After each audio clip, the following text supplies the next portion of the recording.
Thanks, Ming. I think what's happening is that new information gets incorporated when there's a forcing function. That being when you reach a point where you can't do what ideally you would like to do at one of these sites. And then you are forced to go back and look at the assumptions and what the embedded information is in the performance assessment. Until you get to that threshold, the energy required to bring new information in is viewed as insurmountable, or there's no reason for people to do so. But at the same time, the type of research that you heard today from the entire group is necessary to be done early on or in anticipation that eventually these performance assessments will hit that kind of threshold where it prevents being able to move forward with a program or puts heavy constraints on the program. So when looking at research, you have to ask the question, what has the potential to change a decision outcome and when? And then if it has the potential, it's when that decision becomes limiting in the overall progress of the program, that's when that research will be reached for. But if you wait until you're at that threshold to ask the question, then you're going to have to be patient for the research to be done. So I think we're in better shape if the research is anticipatory and is available when it's needed.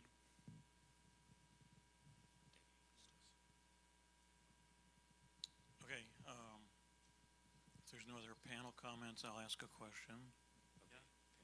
I do have a follow-on, if you don't mind. So, for the benefits of our regulators, there are several of you guys, joining us this week. So I'm thankful for your attendance.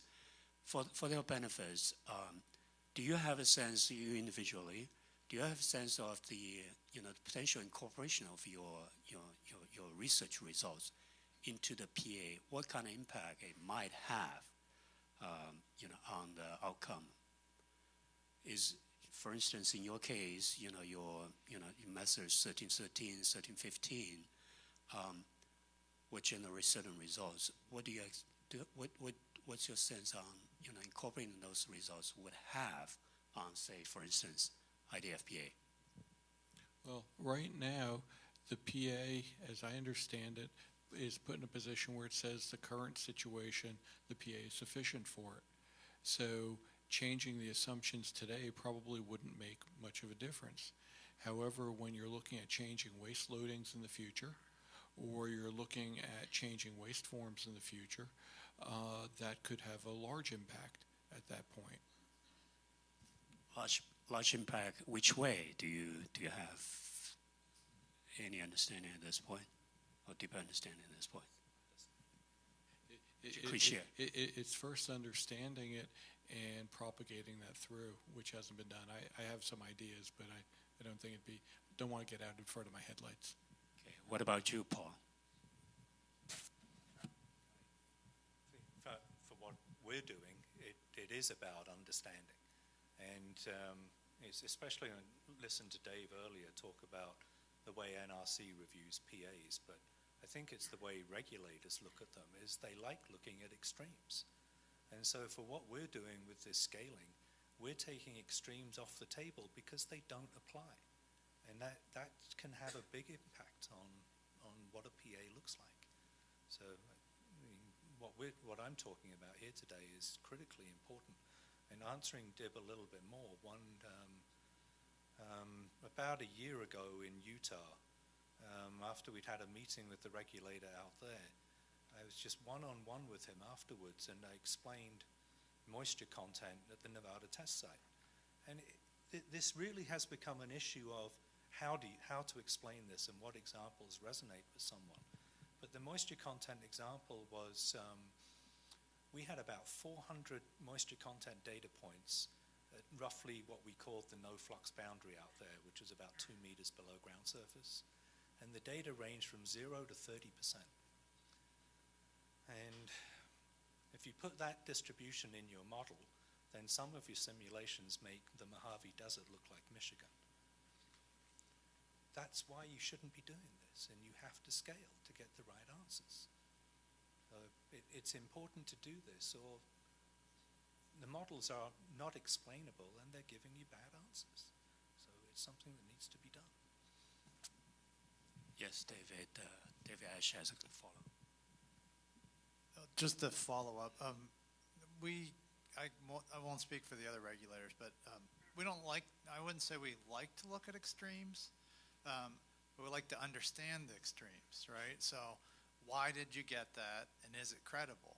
Because ultimately, we'll have a number that might be in the regulation that we have to say you've met to demonstrate that you've protected public health and safety.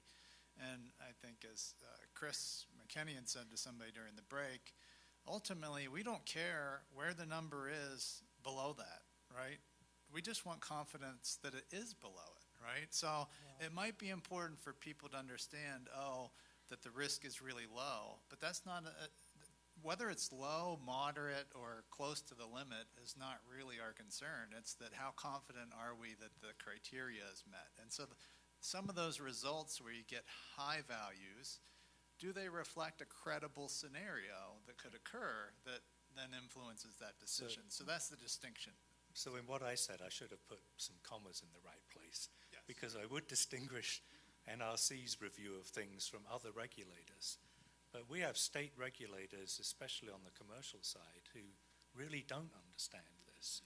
And so it is a struggle. And coming up with examples that help them understand why scaling is important is critical. It's a matter of being able to communicate it. And with this guy in Utah, giving him that moisture content example and saying that if in a particular simulation, Mojave Desert looks like Michigan, he said, oh, now I get it. That's why you've done that. So it was important. So, yeah, didn't mean to imply that NRC wouldn't look at it that way. So I'm sure you guys would. Yeah, I mean, just continuing on, it's just all those sort of things is whether you scaled it or you didn't scale it, do you understand the model? That is also part of the thing is, did you treat it like a black box? We have enough licensees to do that they don't know, so are they making even a credible decision for themselves? As if they just stick in numbers, run it, and it comes out with something, they go, oh, we have to build this or we have to dig this up. Does everybody understand? Yeah, we might actually focus a little too much from one point of view on the higher results rather than the zero results, because actually you could ask the same questions about all the zero results and say, are the people actually understanding the system to say that there are this many zero results, or is that credible at this site or not, for the same reasons, for like a zero moisture content or other situation. But, and also the other statement is that, yeah, the uncertainty can definitely bound way over the dose limit. But we're just trying to say, do we understand the system well enough to be able to say we understand what the mean behavior is and the level of uncertainty around that? Well, I think the results that are far below zero are critically important for decision making, because the further you are below zero, the more waste you can dispose. There are decision contexts here where it shouldn't just be about compliance, it should be about optimization. Call it a LARA if you want, but something like that after we've complied. Okay, we had an interesting session where if we look at Dave Esch's pyramid, which looked very familiar to me, that's an inside joke, sorry. Pyramid was from Yucca Mountain. We had two talks at the bottom of the pyramid, so at the very kind of lowest data levels from Brian and Dave. And then we had two beyond the pyramid, almost, from Emily and Paul, analyzing the results of the total system model. So I was struggling to find a commonality here. But I'll get back to that. One comment, I think if the project has enough money, enough financial resources, any project should attempt to do what we did on Yucca, which is assemble the experts and have the scientific experts and have a workshop on uncertainty quantification techniques and use of uncertainty throughout the entire suite of models, starting from the lower level process models to the system model, which we did that on Yucca. And you made a comment at the end of your talk on that people are not perhaps using uncertainty or incorporating it correctly. So I'm just making a point here. Everybody should follow Paul's advice to that extent. Well, you know, on Yucca and WIP, it's happened more because you had a probabilistic performance objective to aim for. So you had to do the probabilistic modeling correctly. So I think the regulation drove it to an extent. It was a better attempt at dealing with uncertainty than we're used to in the low-level waste sites. Right. I think that we're used to spatial scaling a lot more than your temporal scaling example, and have two comments on that. One, I think what if you pick the wrong parameter to include in your PA? For example, I could ask, shouldn't your real parameter have been the sampling a distribution of times through the entire trip? I could have this for the times, I could have this for the times, and the parameter might be something related to the distribution. So you want to vary the parameter in time. No, I want to vary right. And we haven't seen a low-level waste PA that's done that. We need to do that at West Valley. And we think the best way to do it in this modeling context at the moment is to use the time variable that's in Goldsim and make some of the parameters like precip a function of time. Right. And then you have precip as a distribution. Right. You can pick a random number for precip still at the beginning of time and then adjust it in every time step with t for time. And you can probably build the model that way and preserve the idea of picking random numbers only at the beginning of time, and hence also preserve the ability to do a reasonable sensitivity analysis. It's very hard to do sensitivity analysis anyway, as Emily pointed out, but it's even harder, if not impossible, if you're going to pick random numbers at every time step.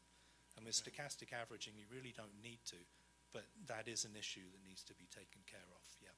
Okay, so 2 points on that. One, let me go to Dave and Brian, because I think it was Dave made the point. In theory, we should be able to use this test for performance assessment.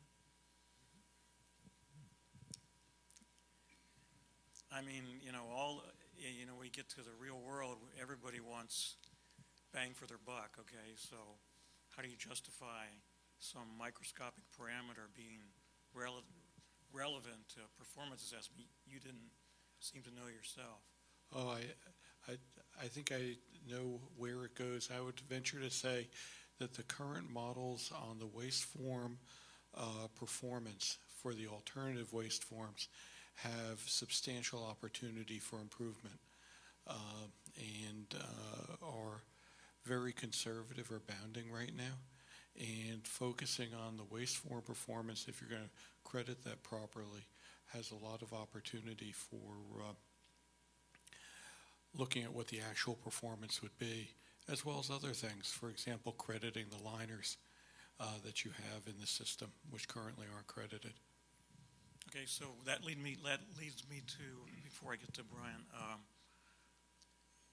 apparently you guys are being very conservative in your models if you think we can gain performance from the waste form. That's kind of similar to me to our radiation dose model. There was an article in Nuclear News that made the point if we were using the hormetic model instead of the linear no threshold model, billions of dollars could be saved, literally. So how conservative are we with respect to waste form performance? And do you think that realistically people are going to pay attention to your research? I think you have a few orders of magnitude. We have a few orders of magnitude.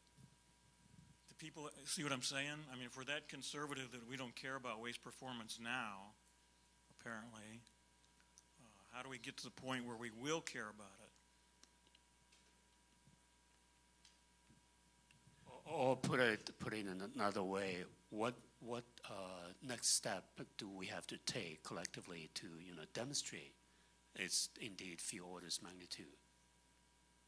Because you said you think. I think Emily had a very good answer there by looking at the sensitivity analysis to the different pieces that are in the performance assessment, and that would provide a lot of insights, including what's credited and what's not, and some of the boundary conditions underlying the models, not just the model parameter uncertainty, but actually the model uncertainty. Yeah, that's a good point.